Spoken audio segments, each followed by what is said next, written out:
Can the EU, and if yes, how can the EU effectively act as a unified foreign policy actor?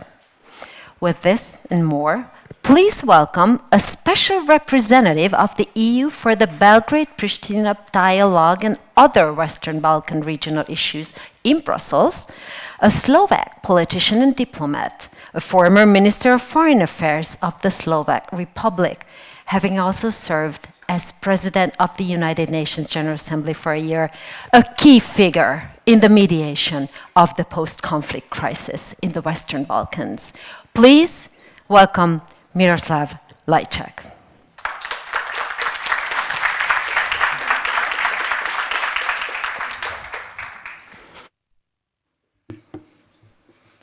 Good afternoon, ladies and gentlemen, excellencies, dear friends.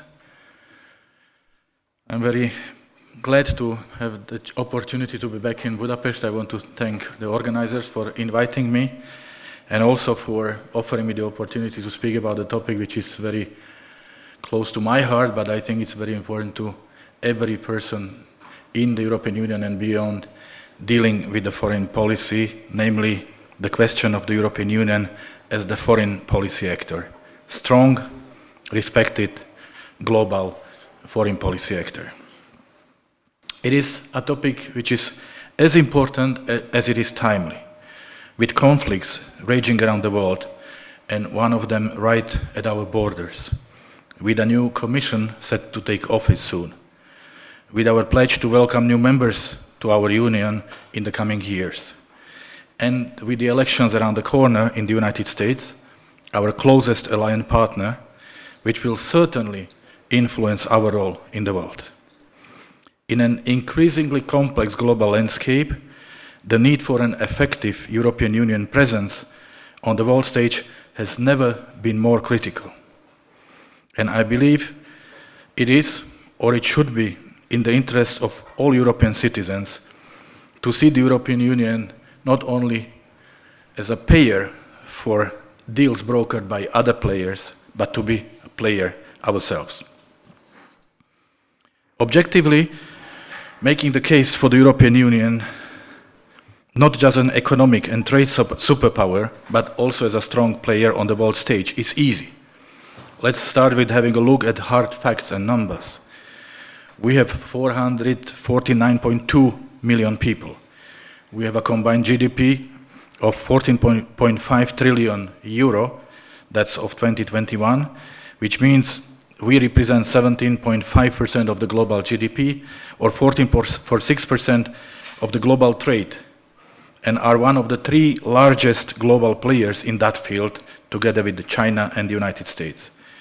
We are the world's #1 donor of humanitarian aid, and we lead by example in our effort to meet the United Nations climate goals. All of those facts already call for a strong and effective foreign policy, but numbers alone do not represent what makes the case for European Union's ambition legitimate. It is also what we stand for. The European Union is known as an actor following rules and principles, as an actor who always raises its voice in defense of law and human rights, and who underlines the importance of values. It makes the European Union unique, but also often lonely in a world driven by transactional deals and power politics. And there is the undeniable fact that the world is changing and we need to react to it. Our international architecture, today's multilateral system, which was built after the World War II, is currently fighting an existential battle for its own survival. In the world we are living in today, cooperation, compromise, consensus, and even dialogue are almost forbidden words. Instead of listening to each other and seeking solutions where everyone loses a little bit so that we can all win, we proudly and loudly draw red lines and defend maximalist positions. I like to quote Ronald Reagan, who said, "I would rather get 80% of what I want than go over the cliff with my flag flying." Unfortunately, today, the trend is exactly the opposite. We happily go over the cliff instead of conceding 20%. So today, we are moving more and more from the multilateral world, which we, the European Union, defend and cherish, to a multipolar one, in which might is right, and it is once again about power, influence, and strength. And this is happening as we speak. Without coordination or agreement, we are simply confronted with new realities. But this is not the world we want to face alone. Individual European countries are far too small to ever being asked one by one to sit at the table of big powers. And here I like to quote Radek Sikorski, who likes to say, if you are not at the table, you are certainly on the menu. And if we do not want to be on the menu, it is only natural that we call for a unified and effective European Union foreign policy to represent us all when the new rules of engagement will be negotiated. But let me be clear, stronger European Union does not mean weaker member states. EU are the member states. It would not exist without them. At the same time, I strongly believe that the more coordinated we are, the stronger is the Union and each and every one of us. So what's the state of play today? Dear colleagues, if the case is so clear for the European Union to be a strong foreign policy player, where do we stand today? Our treaties acknowledge the importance of a unified and effective foreign policy, and they equipped us with a wide range of tools. In 2009, the Lisbon Treaty clearly spelled out that, and I quote, "The Vice President, High Representative, is responsible for the European Union's common foreign and security policy with the right to put forward proposals. Besides chairing the Foreign Affairs Council, the HRVP also has the role of Vice President of the European Commission." The same Lisbon Treaty created the European Union External Action Service. I spent 6 years there, so I should have learned how it are called, to support the HRVP. And this service is today in charge of 145 European Union diplomatic missions around the world, and also 24 civilian or military missions under the common security and defense policy of the European Union. The Lisbon Treaty, by the way, also gave an important responsibility in the foreign policy area to the President of the European Council, who, and I quote again, also represents the Union externally without prejudice to the duties of the High Representative of the Union for Foreign Affairs and Security Policy. So we have the tools, but having the right toolbox does not mean you know how to use the tools effectively. If we look at the foreign policy of the European Union today, it is torn, firstly between values and interests. In our EU foreign policy, our values and interests, more often than not, are on direct collision course. Ensuring stability, fostering economic interests, and combating irregular migration often comes at a direct cost of not living up to the expectations on promoting democracy, human rights, and the rule of law. Here, the deals such as the one with Tunisia or Azerbaijan are a good example. While their value for the European Union is very clear, they have also been severely criticized by many. Secondly, the European Union is torn between one common EU position and 27 individual ones.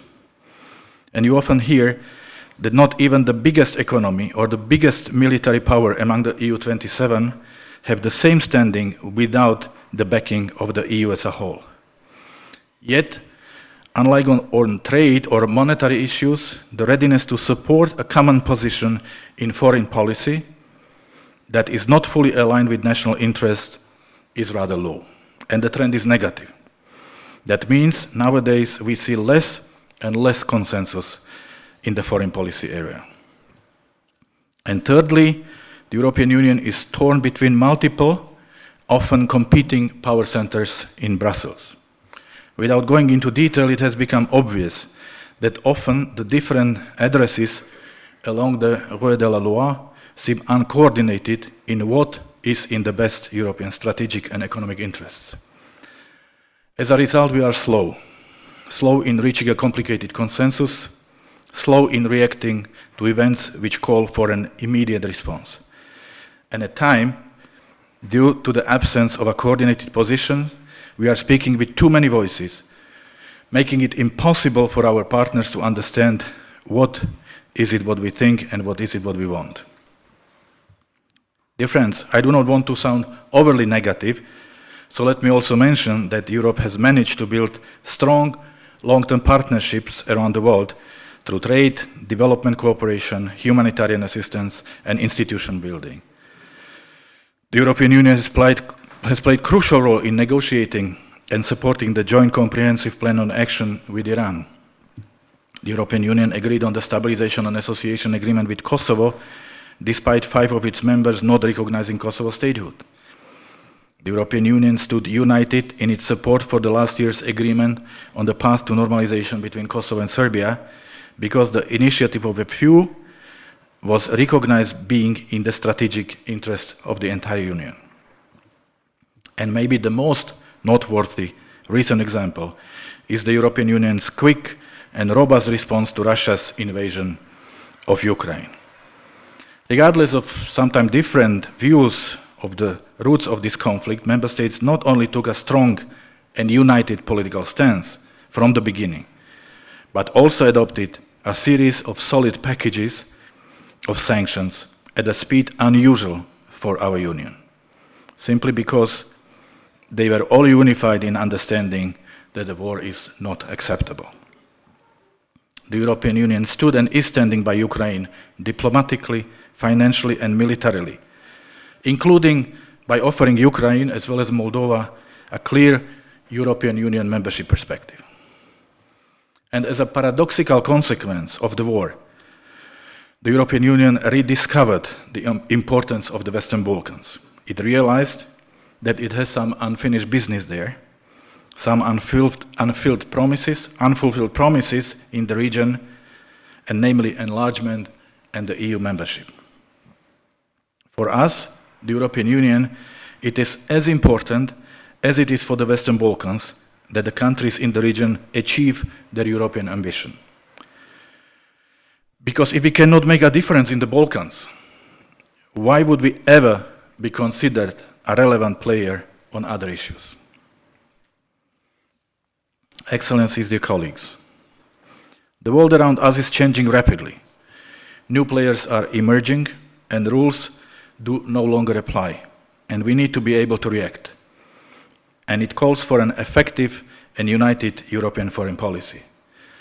But business as usual will not get us there. So if we want to stay relevant, the European Union's approach to foreign policy needs a rethink, and a few stumbling blocks need to be addressed. Here is my personal takeaway on what is needed to make the European Union stronger on the global scene. We need, first, redefining our decision-making processes. As sensitive as it is, I believe we need to introduce some kind of qualified majority voting on certain issues, while respecting the vital national interests of individual member states.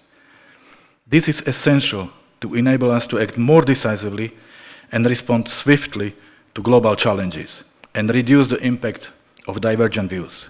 Right now, all it takes for the third countries is to convince one member state, and the EU is paralyzed. We cannot continue like this.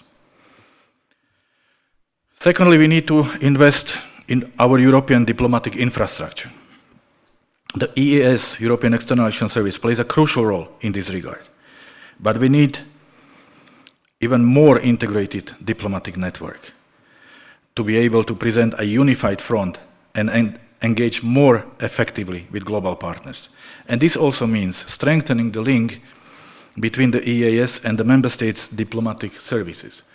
What makes the European External Action Service unique and different is that at least 30% of its staff must come from the member states on the temporary basis. And this creates this unique feeling of co-ownership of this service by the member states, which we don't have with any other European institutions. And also the feeling of responsibility of this service towards the member states. This should be used, and this should be used more. Thirdly, we need to increase our defense capabilities by promoting greater cooperation and pooling of resources. This is essential for ensuring that the European Union can stand firm in the face of security threats and geopolitical shifts. In other words, to reinforce the EU pillar of our collective defense under the NATO umbrella. Number 4, we need to strengthen the role of the High Representative Vice President as the undisputed voice of the European Union foreign policy and enhancing coordination among member states. This also means agreeing on a clear division of labor between the HRVP and the EU foreign ministers to be both unified and impactful. It was the HRVP who sent the foreign ministers of Austria and Slovenia to travel to Montenegro in 2022 to unblock the political stalemate and speak on his behalf. And we need to see more of this. And we need more direct dialogue to address concerns and avoid misunderstandings, to foster a culture of consensus on key global issues. Point 5, we need leveraging diplomatic and economic tools at our disposal, such as trade agreements and development aid, to promote interests and influence global affairs. Number 6, we need to engage in effective multilateralism to build strong partnerships with other global players, international organizations, and regional actors on equal footing. And this would also require, slowly but surely, decreasing our dependency on the United States. 7, we need to seriously improve internal communication and coordination within Brussels to align policies, respect each other's competencies, and speak with one voice. And here I'm speaking about better coordination between the HRVP, the President of the Commission, and the President of the European Council. Finally, leading by example is the European Union's strongest leverage. If we want to lead by example, we have to insist on our principles regardless of who the affected parties are, so that we cannot be accused of double standards. Ladies and gentlemen, one more and one last quote that I like. It comes from former Prime Minister of Singapore. You have to be relevant if you want to be useful. European Union wants to be useful. Therefore, it better make sure it's relevant enough on the global scene. As I said, we have all the ingredients to be strong and unified geopolitical player. We know exactly what needs to be done. We have all the tools at our disposal, and we have a very clear system of norms and principles. But as so often in life, in the end, it requires political will, strategic vision, and courage to give up a little bit so that all can win. The arrival of the new EU leadership provides a perfect opportunity to get things right, or at least to improve what can be improved. I thank you for your attention.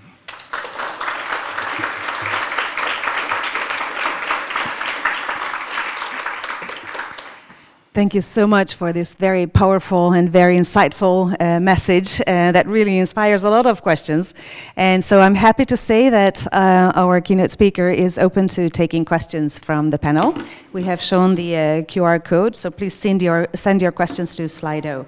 We have a number of questions already, so let's try to jump into that. Okay, one very concrete to start with. How can the EU create an effective plan for the West Balkans when some of the root causes, like the status of Kosovo, are still dealt with diplomatic ambiguity? As I said, we have a new momentum. European Union rediscovered its geopolitical moment that was probably lost after 2004, and now we are thinking and acting as a superpower, particularly when it comes to Ukraine, but also now when it comes to the Balkans. Enlargement is no longer a taboo.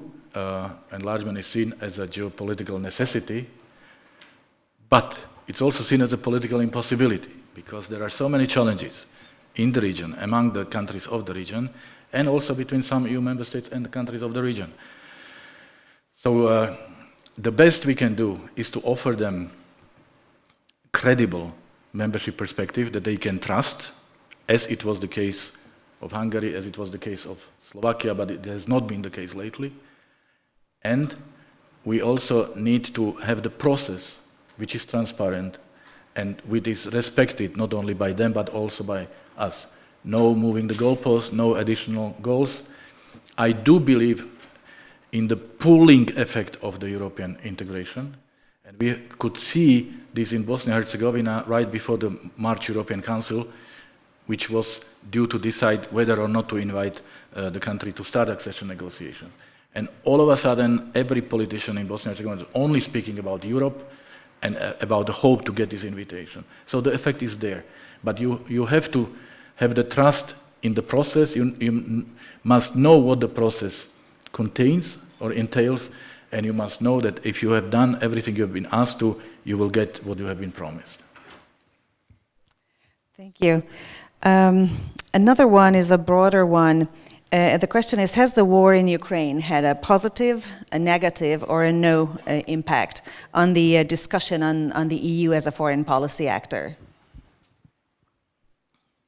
Well, the war in Ukraine proves that nothing is impossible anymore. We would never believe and never agree that anything like that could happen on the European soil. It also shows that the multilateral architecture as such no longer works. And as I said, we are living in the world without rules, and the rules are formed by those who believe they are strong enough to lean them towards them. But this was also the moment of awakening in the European Union. No one expected that the European Union would react so quickly and so decisively. And what is really important is that this momentum lasts, and this momentum will result in a new quality, because the momentums can also be gone without any effect. So we have this momentum. We have one unexpected effect, which is the membership of Sweden and Finland in NATO, and we have another unexpected and unplanned phenomena, which is that we have rediscovered the Western Balkans. So this tragedy did have some positive effects, but it's now the responsibility of all the actors to make sure that they do not evaporate, but as I said, will be turned into new quality. Absolutely. There's another one that is almost a follow-up to this one. How can the EU make the case to NATO that it must sustain attention to Russia's grey zone campaign in the Balkan? Oh, no. Sorry, this is not. Okay, well, sorry, this is okay. How can the EU help make the case to NATO as it must sustain attention to Russia's grey zone campaign in the Balkans, even as hot war continues to rage in Ukraine? Look, nobody owns the Balkans. They are not in our pocket.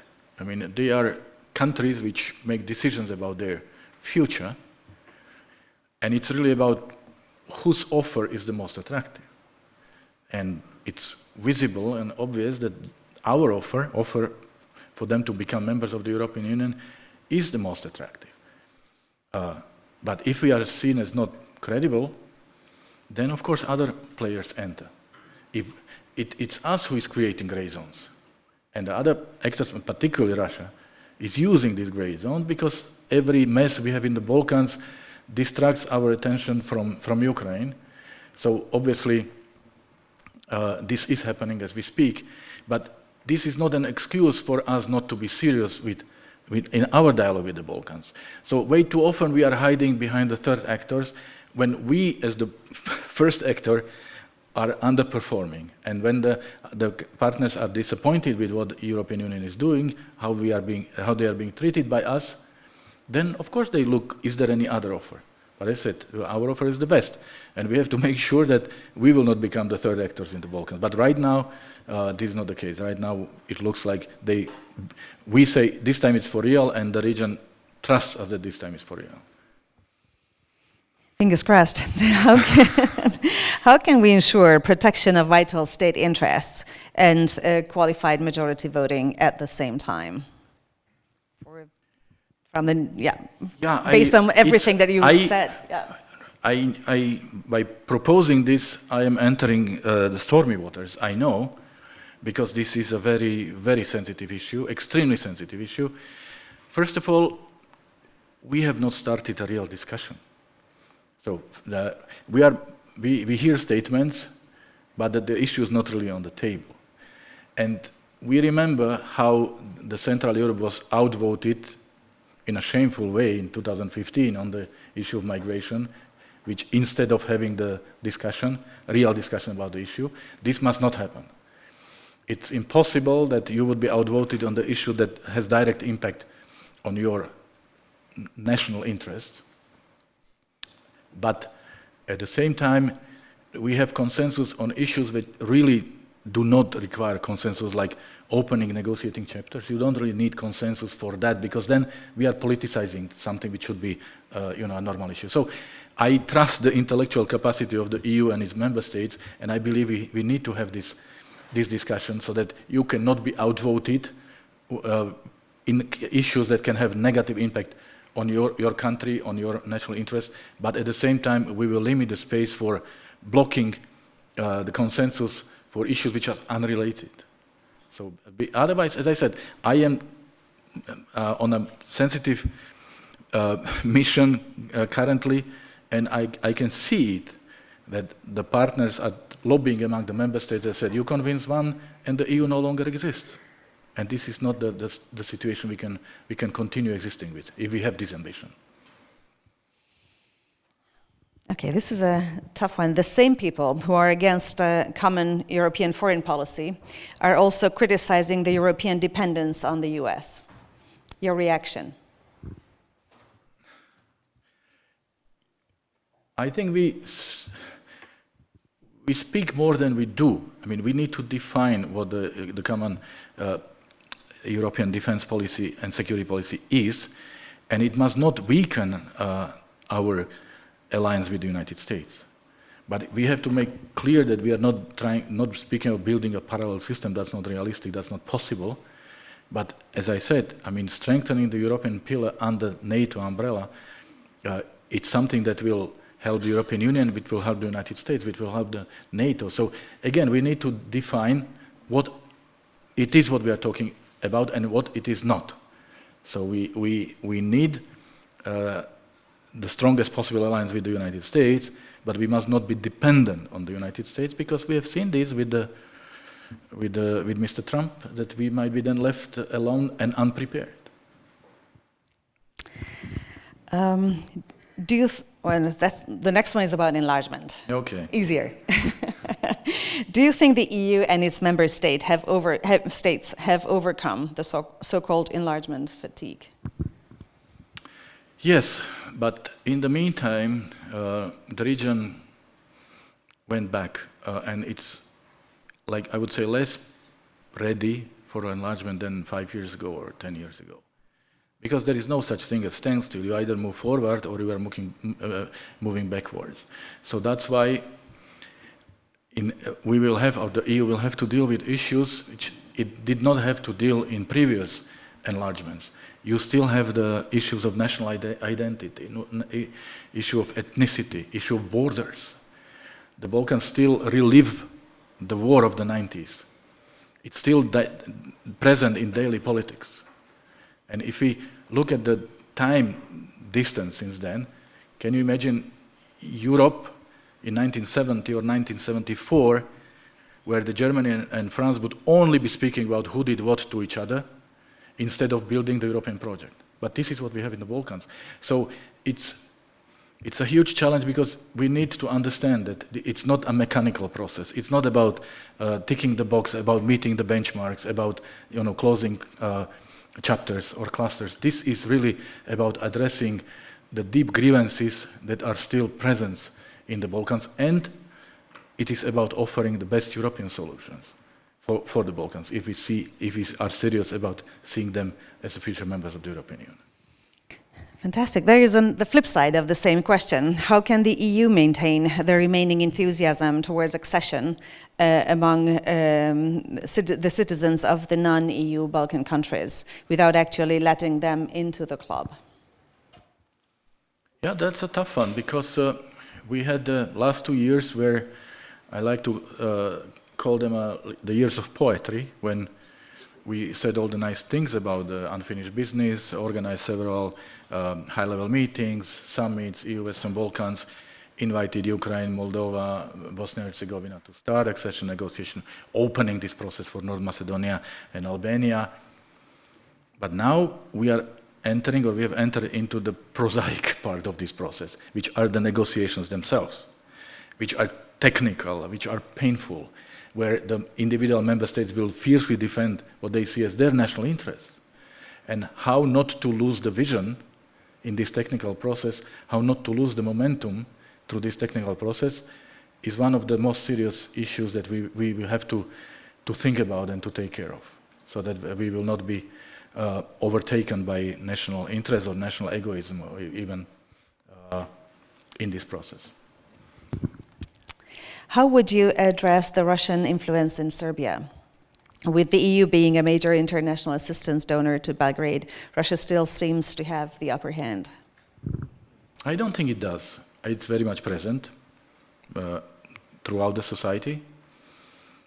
But I mean, I don't think Russia is happy with the role it currently plays in Serbian politics. I mean, one example, no one in the region helps Ukraine as much as Serbia does.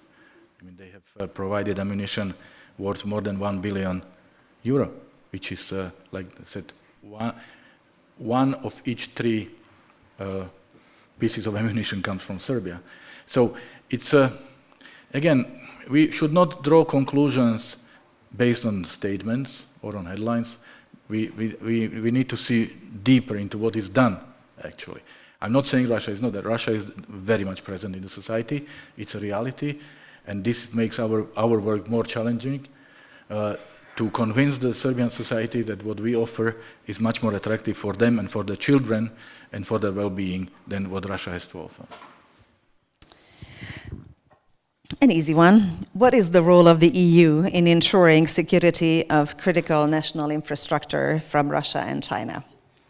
We heard already about the attacks on Lithuania, and of course there are plenty of examples of the sensitivities and of the exposure.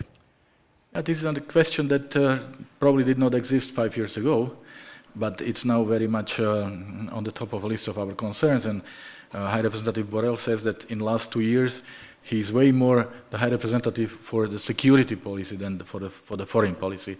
And of course, the protection of critical infrastructure is vital for us to be able to defend our economic and strategic interests.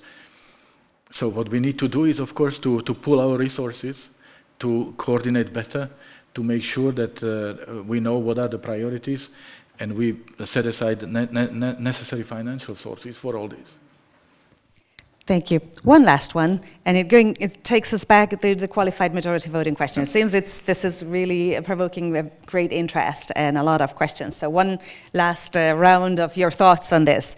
Many argue that keeping the unanimous voting in the field of foreign affairs will make the EU's position stronger than the qualified majority system, because it means 27 members' united opinion. Yes, in an ideal world. Because honestly, when I was first appointed Foreign Minister of Slovakia, it was 2009, and I remember when we were entering the room with different positions, we were all driven by the desire to leave the meeting with one position, which is agreed by everyone. And we did our best.